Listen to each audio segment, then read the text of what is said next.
Hola nuevamente, y gracias por el favor de su atención.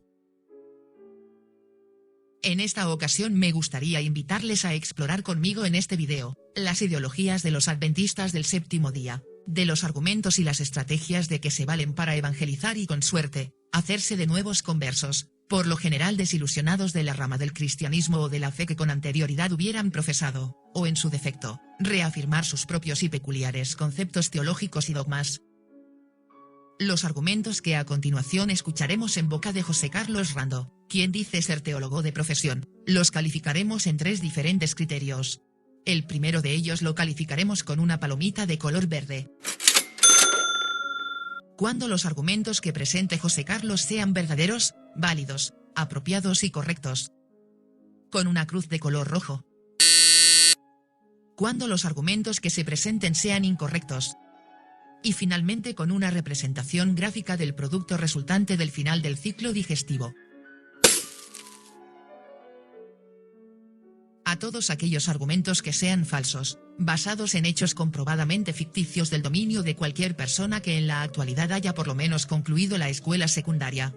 O de argumentos sacados de contexto de las fuentes de origen.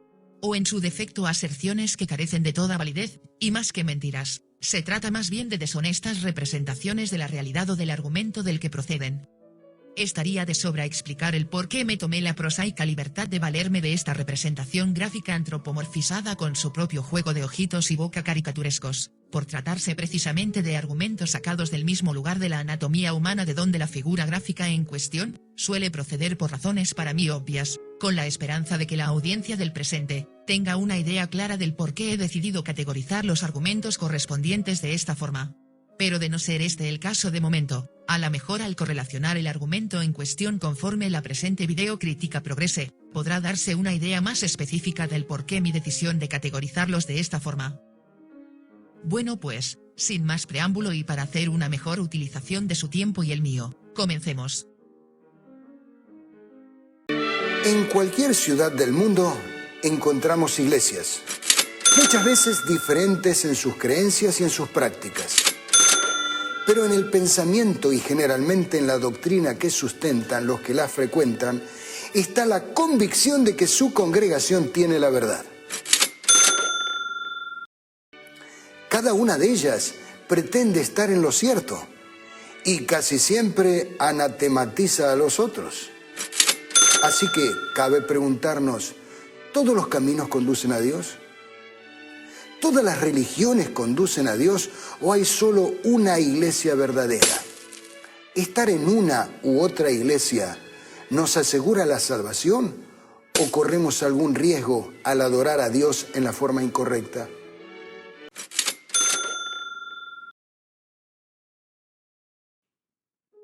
Por Dios.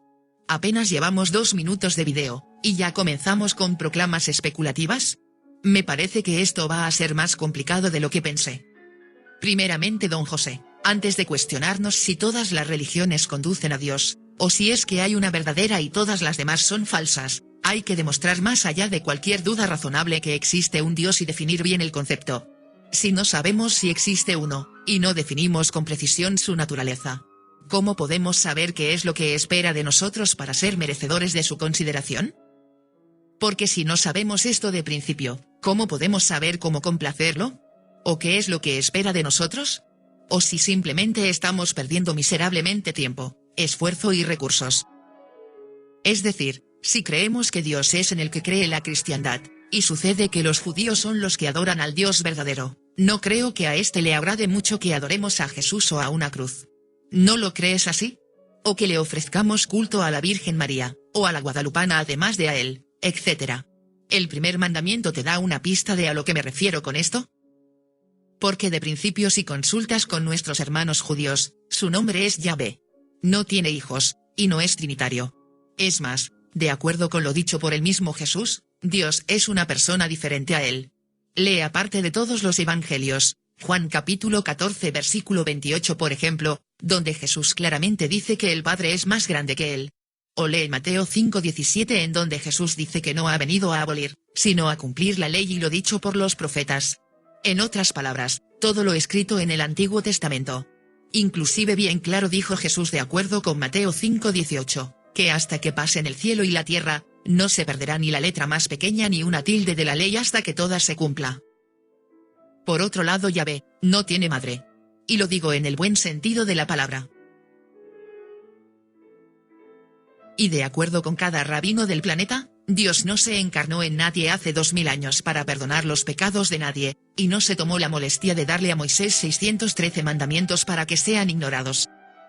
Y por otro lado, si los musulmanes están en lo correcto, no creo que tampoco Alá esté muy complacido contigo, porque de acuerdo con lo que él le reveló a Muhammad, y de acuerdo con el Corán, todos los cristianos adoran a un falso Dios. Y finalmente, ¿obtener la salvación de qué?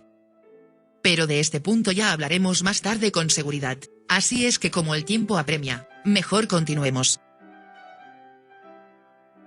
Vamos a definir algunos términos. Como estamos hablando de la iglesia, nos preguntamos, ¿qué significa iglesia?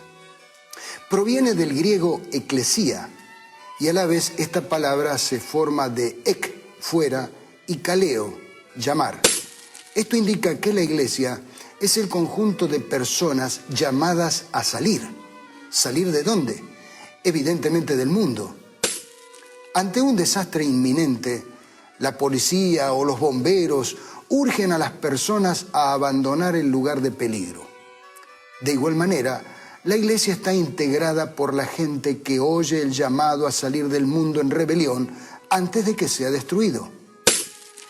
Recuerden que Noé también fue urgido a preparar el arca para salvar a su familia, y Lot y los suyos fueron sacados de Sodoma antes de que el fuego la destruyera. Pasemos a hablar ahora de otro término. En primer lugar, si bien se puede argumentar que aunque efectivamente la palabra iglesia proviene del idioma griego, y hasta cierto punto se puede argumentar también, como tú lo has hecho ya, que se compone de las voces griegas ek y kaleo. De la misma manera que la palabra camioneta pudiera componerse de la combinación de las palabras camión y neta. Camión, que proviene de la voz normando-picarda, que significa vehículo que viaja mucho, y la palabra net, neta en español, de origen francés, y que significa puro y sin mancha. Sin embargo, llegar por lo tanto a la conclusión de que camioneta, en realidad significa vehículo limpio que viaja mucho, y aunque es probable que algunas camionetas bien pudieran caer en esta demarcación, de querer interpretar la palabra camioneta así, estaría incurriendo en una falsa conjetura para justificar a continuación, que toda camioneta que no esté limpia y tenga tanto kilometraje como la mía por ejemplo, no es en realidad una camioneta, sino cualquier otro vehículo diferente, o una falsa camioneta. La palabra iglesia, mi estimado José, se ha utilizado en el ámbito del mundo europeo occidental helenístico por centurias, e inclusive en el no cristiano, para denominar una asamblea o reunión de ciudadanos congregados, en razón de una convocatoria pública para asuntos usualmente de orden político. De hecho, así se entiende en pasajes bíblicos como lo sería el de los Hechos de los Apóstoles, o inclusive en el Evangelio de Marcos, específicamente cuando Jesús nombra a Pedro como simiente de su iglesia, o congregación religiosa.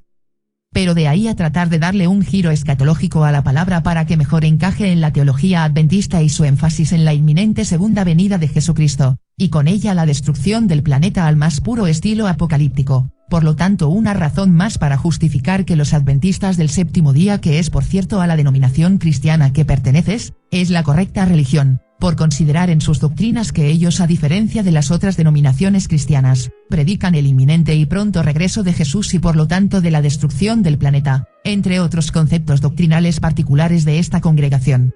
Por lo que desmembrar la palabra iglesia como lo pretendes hacer, desde mi punto de vista es altamente especulativo de tu parte. Además de tendencioso, para justificar tus muy particulares conceptos teológicos. Y por eso es que decidí hacer esta anotación.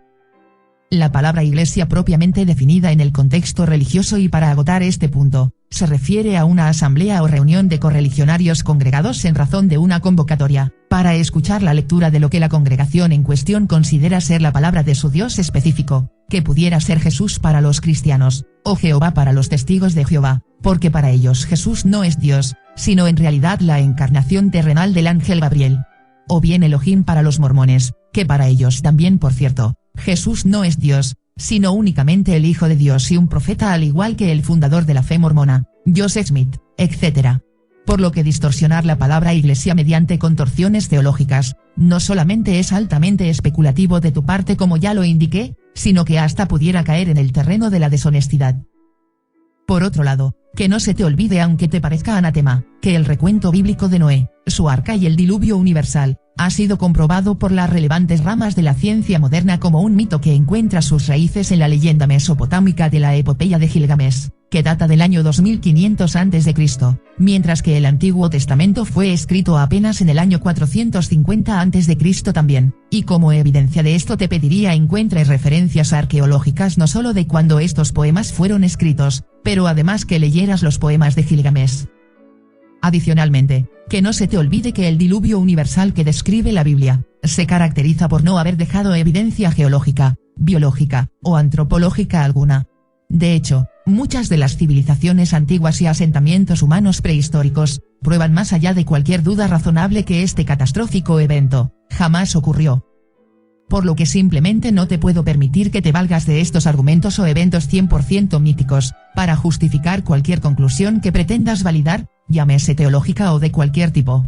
Y aún suponiendo en aras del argumento que Noé fuera un personaje histórico, que no lo es, en ningún lugar de la Biblia especifica que Lot, hijo de Harán y sobrino de Abraham, tenga ninguna conexión con Noé. Me refiero a religión. Esta palabra procede del latín religare, es decir, volver a ligar. ¿Religar a quiénes? Pues al hombre con Dios. Fue el hombre el que se alejó de su creador. La práctica de la religión lo trae de vuelta a él. Pero cuando se habla de religiones, es inevitable que surja otra pregunta. ¿Por qué hay tantas religiones? Vale la pena que hablemos de este asunto reafirmando, sin embargo, que religar no fue invento del hombre, sino de Dios. La falsificación que nos confunde, esa fue la obra de su enemigo. Oh, sí, ya veo. De todo lo perfecto, bueno y sin mancha, Dios es el divino autor, y todo lo que no se encuentre dentro de estos parámetros, o se salga de ellos, es culpa de la desobediencia y rebelión del hombre, o alternativamente es el trabajo de Satán. ¿No es cierto? Si ya se me hacía a mí extraño que algún proclamador de la palabra de Dios, que de inicio se introduce diciéndonos que su interés es el de hablarnos de la verdad, abierta y honestamente, pero que no pasados ni 10 minutos de la conversación, darnos la más grande falacia inventada por el hombre para sacar a Dios milagrosamente de cualquier predicamento. ¿Qué te puedo decir si no es que fue un interesante intento de tu parte? Pero la razón por la que fracasa miserablemente es porque, primeramente y al igual que tu Dios, tienes que ofrecernos mucho más que tu palabra para convencernos de que el demonio, espíritus malignos, ángeles o inclusive hasta tu Dios existen.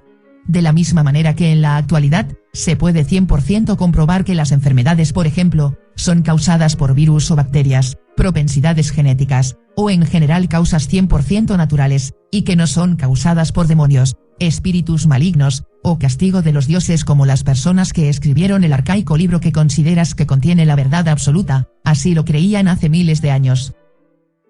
Si pretendes que se te dé algún tipo de credibilidad de que el enemigo de Dios está trabajando de tiempo completo para derrotarlo, en primer lugar lo estás haciendo 4 siglos demasiado tarde.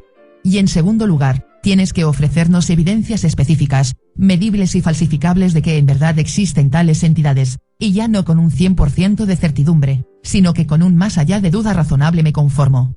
Y hasta entonces, y solo hasta entonces, cada vez que nos intentes dar esa excusa barata del adversario de Dios, lo voy a considerar como un deshonesto intento de convencernos de aquello que ni siquiera tú estás en su totalidad convencido, utilizando tácticas de terror.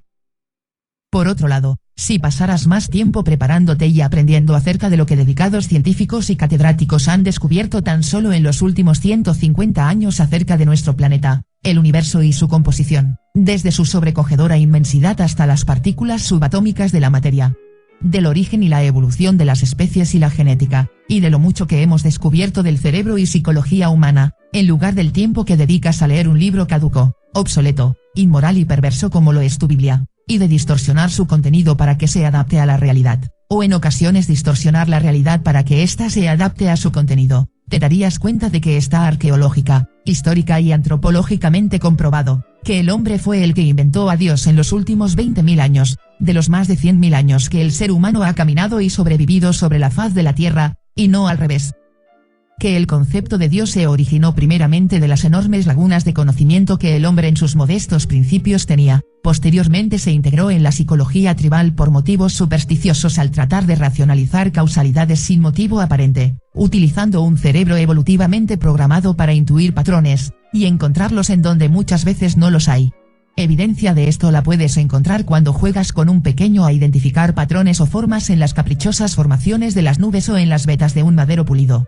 Y posteriormente fue implementada esta creencia por instituciones religiosas bajo pena de tortura o muerte en el aquí y ahora, además de la mandatoria tortura eterna después de morir, de no creer en la existencia de aquella divinidad, que al juicio de los diferentes líderes de estas instituciones, debería existir. Y finalmente reforzada por presión social. Lo que da una mejor respuesta a la pregunta con la que intitulas tu video. Por lo que creer en Dios, mi estimado José, y en anticipación a algún intento de utilizar este argumento para validar tus presuposiciones, no es innato, sino aprendido conforme vamos creciendo y madurando. Esta y no otra, mi querido José, es la manera en que tu Dios, al igual que todos y cada uno de los cientos de otros que los seres humanos han inventado a través de la historia, para dar explicación a lo desconocido, para obtener resguardo de lo aterrante y consuelo sobre lo inexorable, para proveer de suspiro a la criatura oprimida, de corazón a un mundo muchas veces descorazonante, y de un alma a lo que pudiera parecernos desalmado, para terminar siéndolo como lo es, y lo ha sido desde sus orígenes, el opio del pueblo. Por lo anterior, creo que he puesto ya sobre la mesa suficientes argumentos como para concluir que el concepto de Dios ha sido una invención del ser humano, y que Dios no inventó la palabra o el concepto de religar o religión, sino que al igual que tu Dios, se trata de un concepto inventado por el hombre. Por lo que ultimadamente, para concluir lo contrario, debes comprobar más allá de cualquier duda razonable, que en verdad existe un Dios y no simplemente asumir que existe uno, y que además, es el Dios del que tratas de convencernos de su existencia solamente, y no algún otro más. Y que además este Dios que propones, tiene enemigos tan poderosos, que en muchas ocasiones es derrotado por ellos. Y que no tiene conocimiento tampoco de lo que sus acciones ocasionarían en el futuro, a tal grado que en más de una ocasión, según el libro de fábulas que tanto veneras, se ha arrepentido de sus obras y además es tan ignorante e inepto, que en lugar de componer lo que necesite ser mejorado, destruye su obra para que pasado el tiempo, el resultado final sea el mismo que el que lo motivó en un principio a destruir su obra. De lo que se desprende que al final de cuentas, y aun cuando pudieras demostrar que efectivamente tu Dios existe, lo que sí queda claro, es que sin lugar a dudas, no es por definición todopoderoso, omnisciente, ni tampoco muy inteligente. Podemos clasificar las religiones en dos grandes grupos: el politeísmo, donde se adoran muchos dioses, y el monoteísmo, donde se adora a un solo Dios. Es muy fácil explicar por qué se adoran muchos dioses en el politeísmo. Puesto que el hombre es obra de Dios, podríamos decir que en sus genes está introducida la necesidad de la adoración. Los humanos que se apartaron del conocimiento del Dios verdadero, en su búsqueda del contacto con lo sobrenatural, adoran lo superior,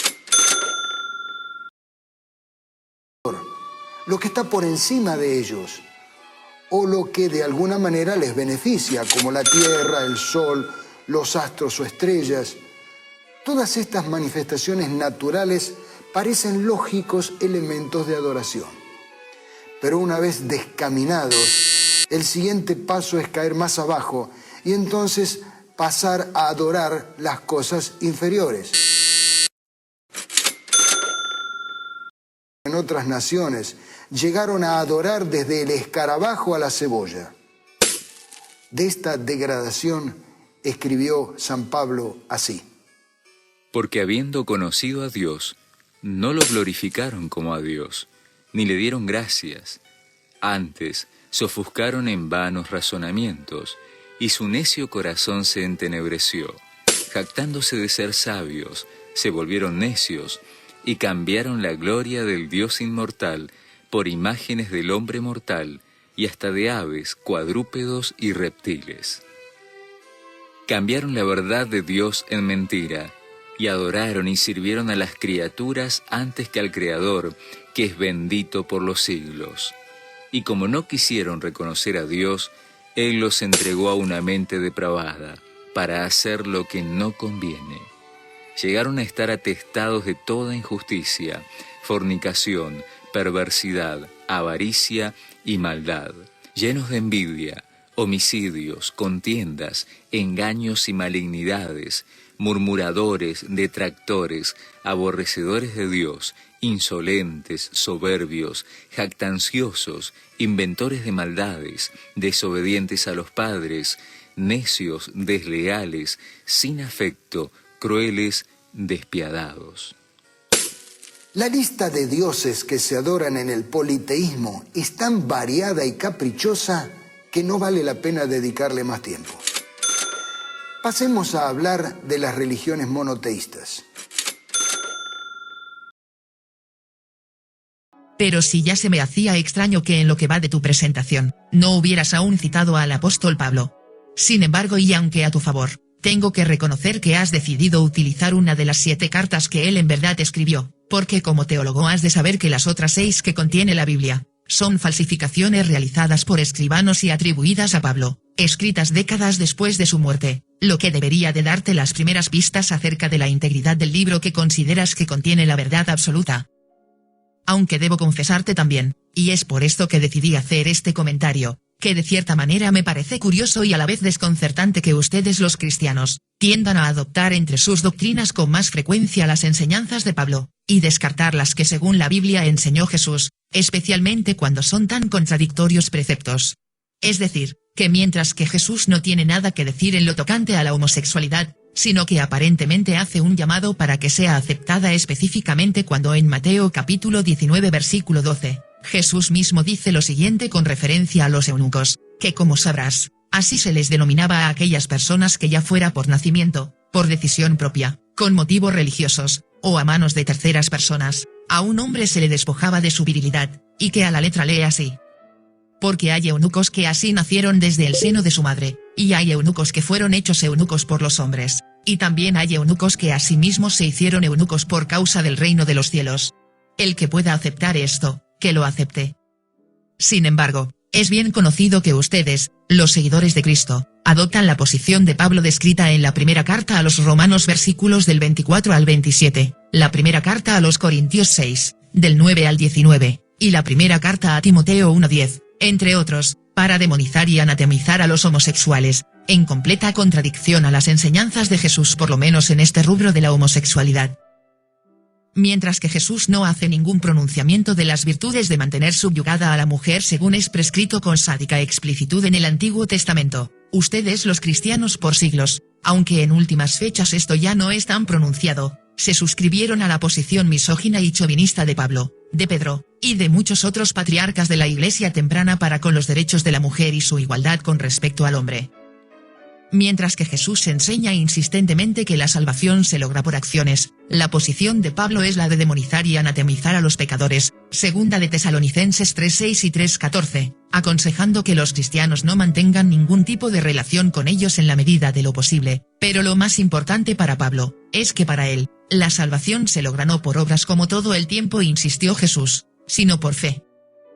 Mientras que Jesús enseña que la ley, que en aquel entonces, si Jesús existió, no hay duda de que era judío, y la única ley conocida por él y por todo el pueblo judío de la época, era la que con lujo de detalle podrás consultar en el Antiguo Testamento, con excepción si tú quieres de que por instrucciones de Jesús, que el sábado pudieran realizarse ciertas tareas hasta entonces prohibidas, ya que según él, el sábado fue hecho para el hombre, y no el hombre para el sábado, o de también instruir de orar en silencio y a solas sin que nadie se entere que lo estás haciendo, y a la mejor y si tú quieres, hasta no tenerse que lavar las manos antes de consumir alimentos como aleccionó a aquellos fariseos que se quejaron con él, de que sus muchachos estaban comiendo sin lavarse las manos antes de consumirlos, en Marcos 7 del 5 al 6 y Mateo 15 del 2 al 6.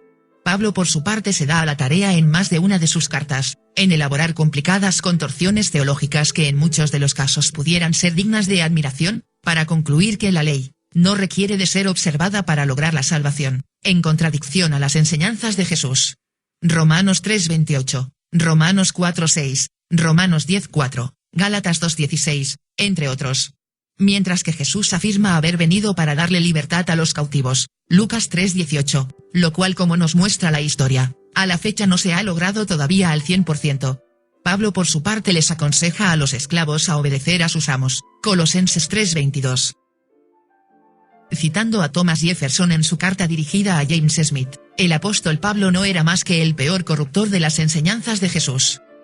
Y aunque si le sigo rascando pudiera encontrar más ejemplos claros en donde Pablo contraviene las enseñanzas de Jesús, y que ustedes optan por escucharlo, y desechar lo que Jesús enseñó, tanto así que deberían en mi opinión denominarse a sí mismos como paulistas, y no como cristianos, porque ya me gustaría verte a ti vendiendo todo lo que tienes y dárselo a los pobres, o que cuando te quisieran quitar la camisa, les des voluntariamente la túnica, Lucas 6:19.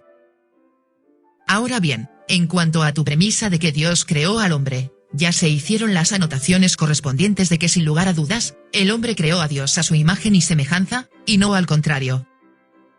Y ya para finalizar, aunque si bien es cierto que gente de la antigüedad adoraba una inmensa variedad de objetos, animales, fenómenos naturales o hasta plantas, lo hicieron por la misma razón por la que tú adoras a un Dios del cual, por un lado no puedes ofrecer ninguna evidencia de que efectivamente existe, y por otro lado le adjudicas tantas características y atributos, que simplemente lo hacen imposible de existir e inconsistente con el personaje que se describe en los diferentes pasajes de la Biblia, porque por un lado y como ya fue anotado, no puede ser omnipotente, toda vez que ha sido derrotado por sus enemigos o inclusive por el mismo ser humano, armado con tremendas carrozas de hierro, Jueces 1:19.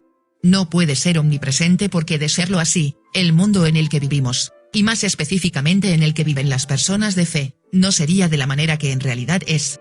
Tampoco puede ser omnisciente ni perfecto, toda vez que, como es obvio, se ha arrepentido de cómo al final terminó siendo su creación y opta entonces, o por castigarla, o de plano por destruirla y volver a comenzar de cero, para finalmente llegar al mismo lugar en donde las cosas se descompusieron, además de que en sus propias palabras y obras, es un Dios celoso.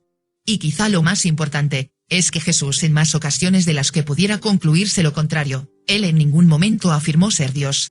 Y como ejemplo de esto pudiera mencionar los siguientes pasajes bíblicos, Juan 14:28, si me amaran, se alegrarían de que vuelva junto al Padre, porque el Padre, es más grande que yo. Marcos 10:18, Jesús replicó al hombre que lo detuvo por el camino, ¿por qué me llamas bueno? Nadie es bueno, sino solo Dios. Mateo 7:11 Jesús dijo, pues si ustedes, que son malos, saben dar cosas buenas a sus hijos, con cuánta mayor razón el Padre de ustedes, que está en el cielo, dará cosas buenas a los que se las pidan. Lucas 3:18, Jesús dijo, el Espíritu del Señor está sobre mí, porque me ha consagrado por la unción.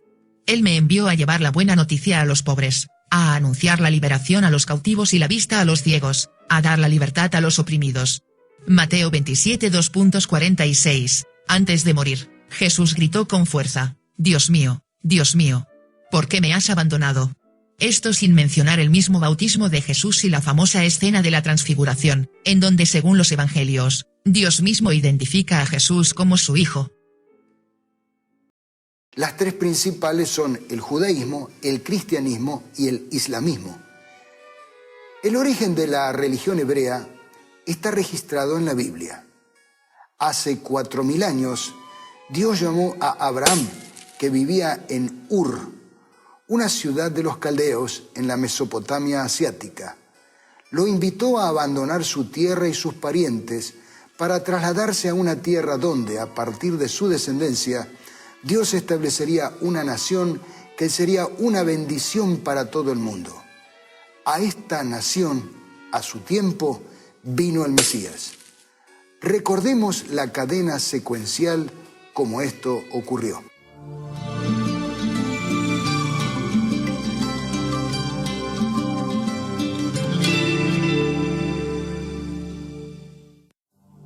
La Biblia es la revelación de Dios. Como el Señor Jesucristo afirmó, tu palabra es la verdad. Creemos que ella es la fuente de cualquier verdad. Y una verdad inequívoca es que fue Dios el que buscó al hombre y no el hombre el que inventó a Dios. Como sabemos, existe una lucha milenaria entre la verdad y el error. Esto está manifestado en dos líderes. Por un lado, Cristo, que es el camino y la verdad y la vida. y por el otro su enemigo, el diablo, el cual no ha permanecido en la verdad porque no hay verdad en él, porque es mentiroso y padre de mentira. Y por supuesto, esta lucha milenaria también incluye a la Iglesia. ¿Desde cuándo existe ella? Podemos afirmar que desde Adán mismo, porque luego de la caída, Dios lo instruyó a él acerca de la forma en que los hombres debían adorar y cómo podrían salvarse. El método usado, el cordero que él y sus descendientes debían sacrificar, era un símbolo del verdadero Cordero de Dios que habría de venir a morir por Adán y por todos los que descendemos de él. Y es entre los varios hijos de Adán y Eva que aparecen los dos arquetipos de la religión verdadera y la falsa. Ellos son Abel y Caín. El conocido relato bíblico dice que, tiempo después, Caín presentó al Señor una ofrenda del fruto de la tierra. Abel también presentó al Señor lo mejor de su rebaño, es decir, los primogénitos con su grasa. Y el Señor miró con agrado a Abel y a su ofrenda, pero no miró así a Caín ni a su ofrenda. Por eso Caín se enfureció y andaba cabizbajo. La ofrenda de Abel era la que Dios había pedido, porque estaba en armonía con el plan de salvación. Con ella, Abel reconocía que era pecador y que necesitaba ser salvado.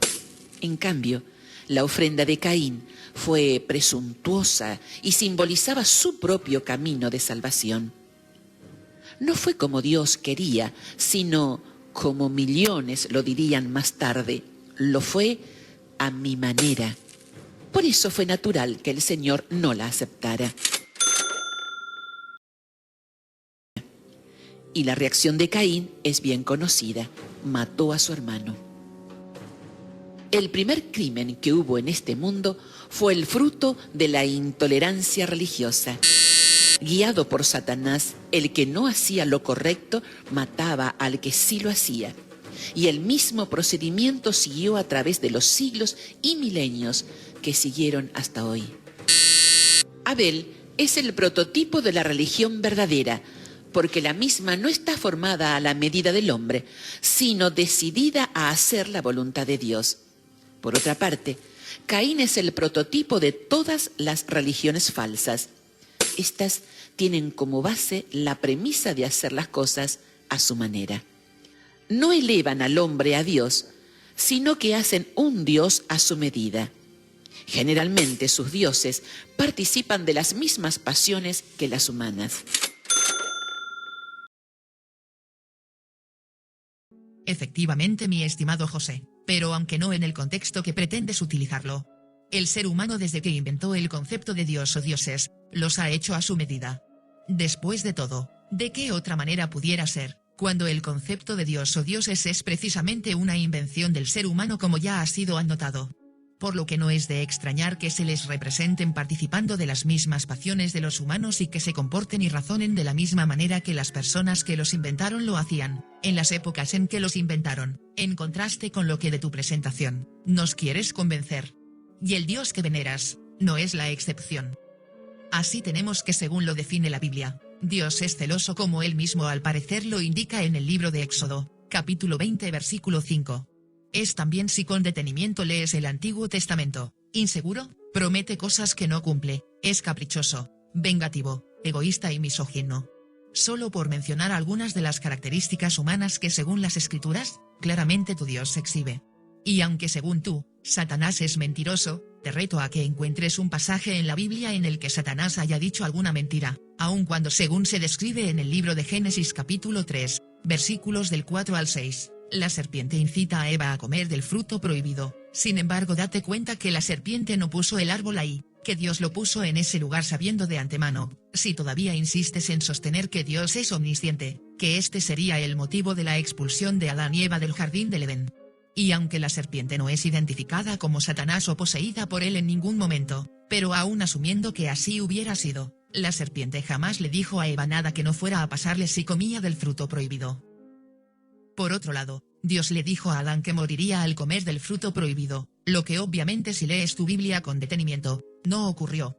Y aunque bien pudieras argumentar que Adán y Eva no murieron porque Dios cambió de opinión y decidió perdonarles la vida, por un lado en la Biblia nada de esto se especifica, y por el otro, si Dios decide cambiar de opinión, esto pone en entredicho las proclamas de que Dios es omnisciente, toda vez que si sabes exactamente cómo las cosas van a ocurrir inclusive antes de que las hagas, cambiar de opinión después de que las cosas acontecieron de la manera preconcebida, es algo intrínsecamente incompatible con el concepto de omnisciencia.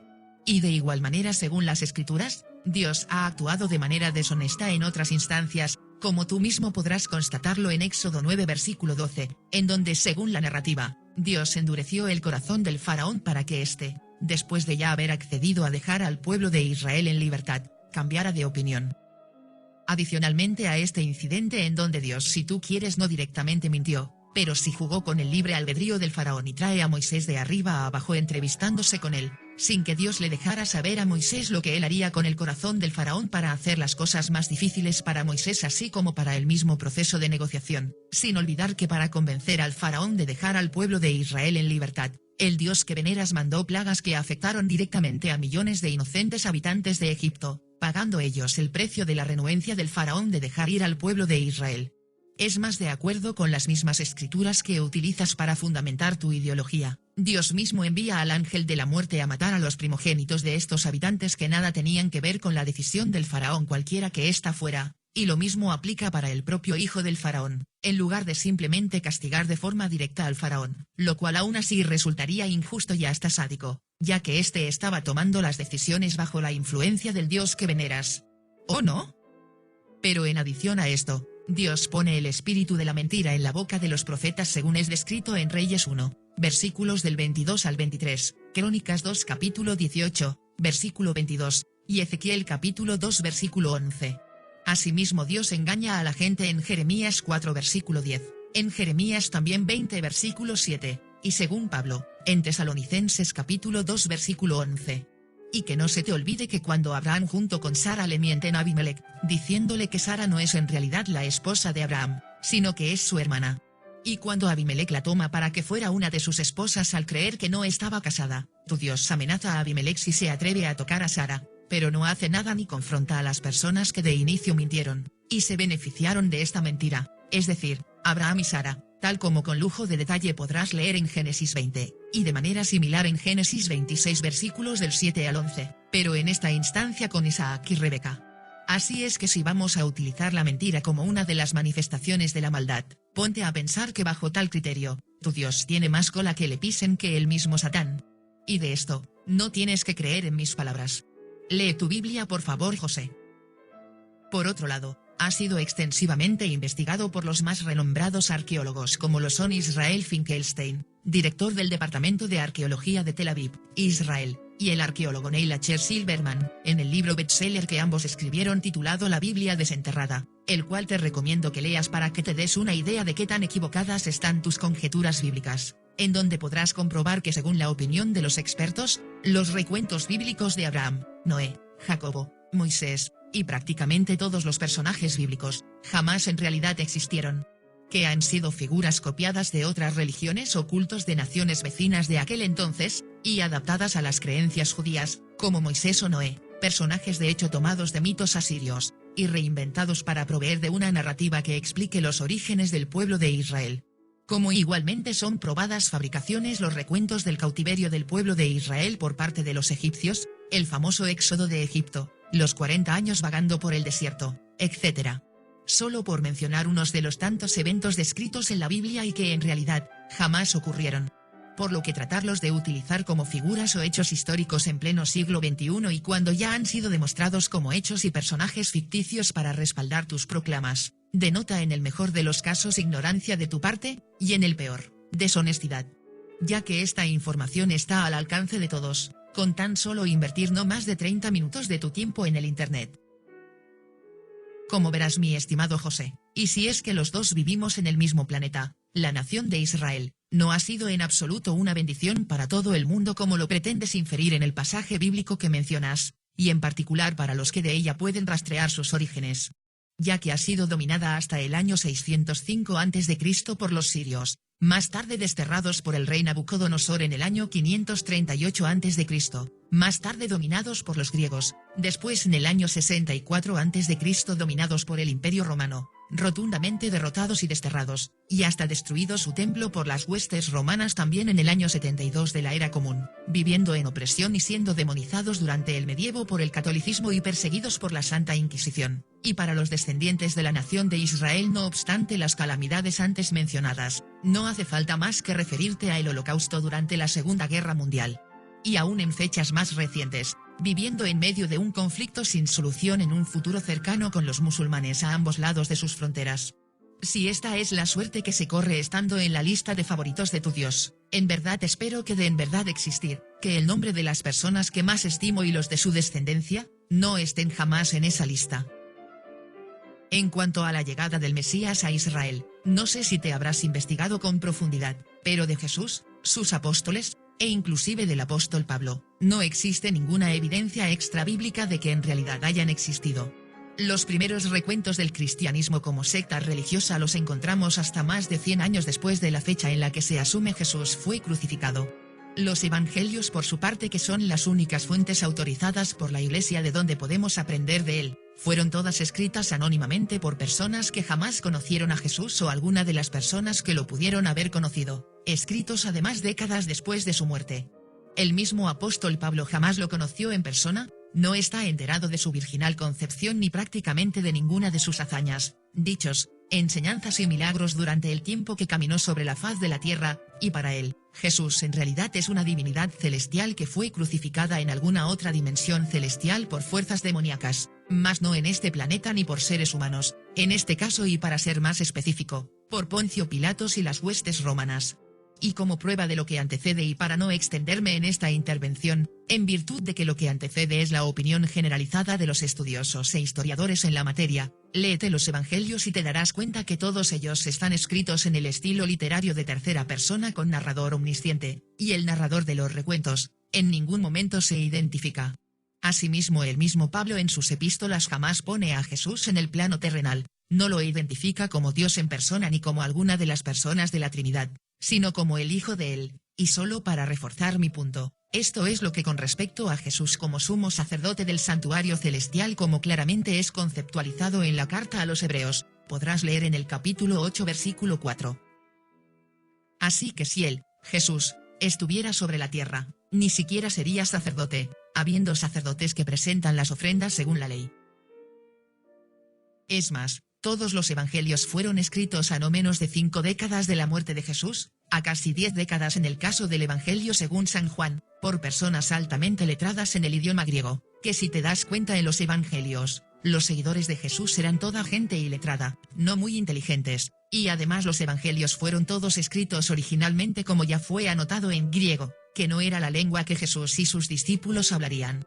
Así es que si vas a decirnos que el Mesías nació en la tierra que dices que nació, y que fue la persona que dices que fue, cuando las fuentes en las que te basas no pudieron haber sido escritas por testigos presenciales de los hechos, ni por personas que hubieran conocido a personas que hubieran conocido a Jesús, necesitarás proveernos con mucho más que tu palabra.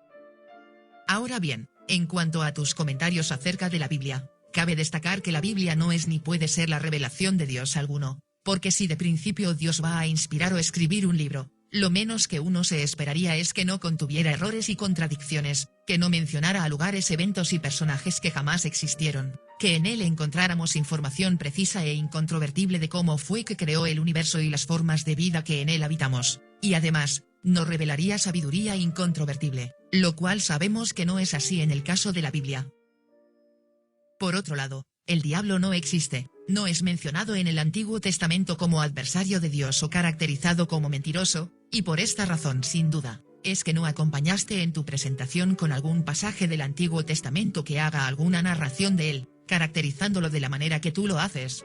El concepto del diablo, Satanás, y el mismo infierno, mi estimado José, surgieron a partir del Nuevo Testamento, que fue de hecho, es decir, el concepto del demonio o demonios, inventado por los asirios, adoptado por los judíos, y perfeccionado por los primeros cristianos.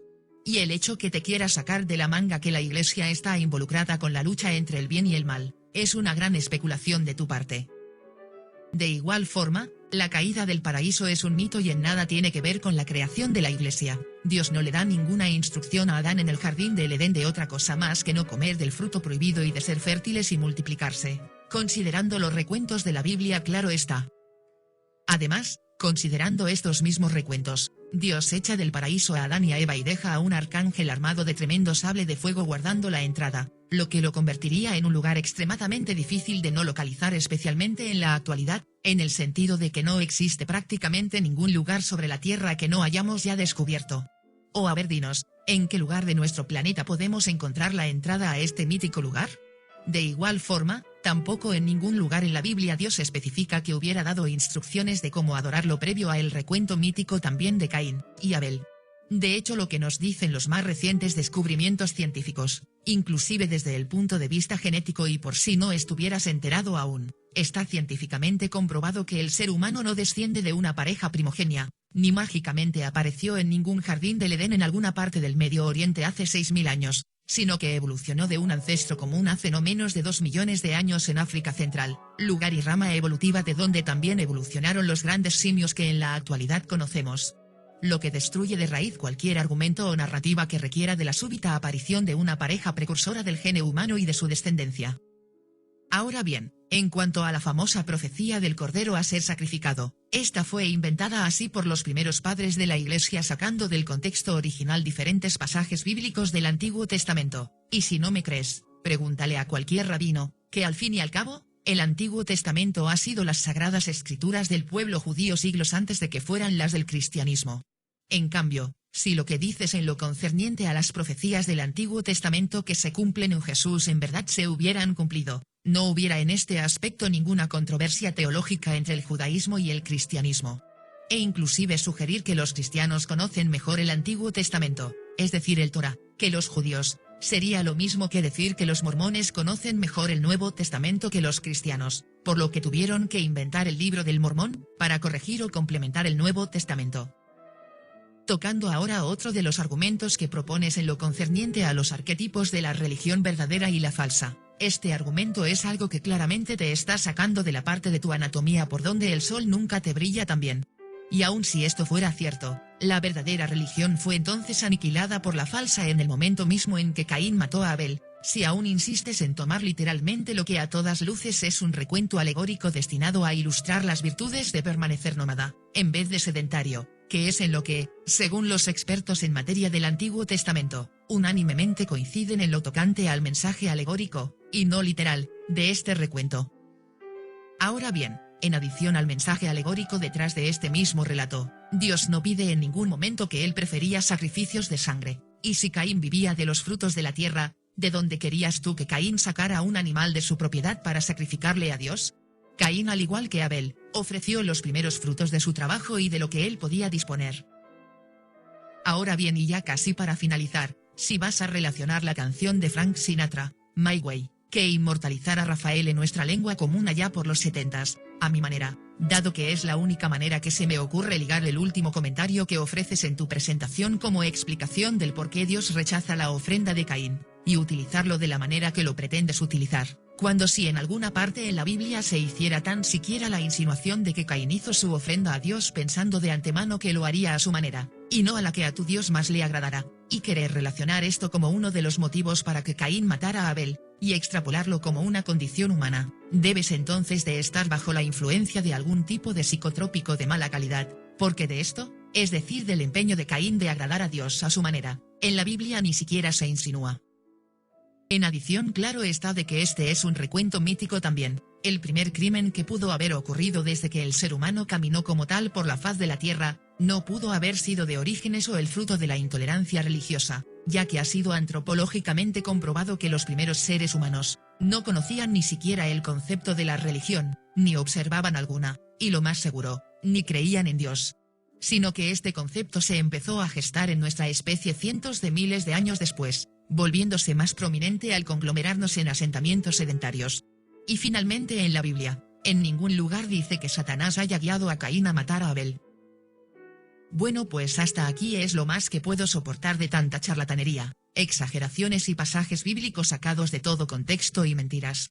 Sin embargo, creo que con lo visto hasta aquí, es material suficiente ya como para demostrar la manera tan deshonesta de la que se valen las religiones del mundo para convertir o adoctrinar a sus seguidores, de cómo es que comienzan de una premisa verdadera para manipularla a su conveniencia, o de utilizarla como trampolín para darle validez a subsiguientes falsas premisas distorsionando la realidad valiéndose de especulaciones y exageraciones fuera de contexto, y de por qué estas tácticas deshonestas suelen tener un mayor efecto sobre las mentes de las personas de menor preparación general, porque entre menos se sepa de física, astronomía, arqueología e historia, biología y genética, los argumentos aquí presentados por la Iglesia de los Adventistas del Séptimo Día en boca de José, suenan más convincentes, y por supuesto atractivos. Máxime si ya de antemano se nos ha convencido de que entidades demoníacas en pos de nuestra alma, en verdad existen. Y que al morir, nuestra mítica esencia espiritual, que por cierto está científicamente comprobado que no poseemos, vivirá por la eternidad y que tan solo por creer o engañarnos en creer determinado conjunto de dogmas, de eso dependerá si nuestro espíritu trascenderá al paraíso terrenal, o se pudrirá en las llamas eternas del infierno. Como si el simple hecho de creer, tuviera más peso específico que nuestras acciones en el transcurso de nuestras vidas para obtener el codiciado boleto de entrada a este legendario y mítico lugar. Muy bien, pues eso es todo, y gracias por su atención e interés. Hasta la próxima.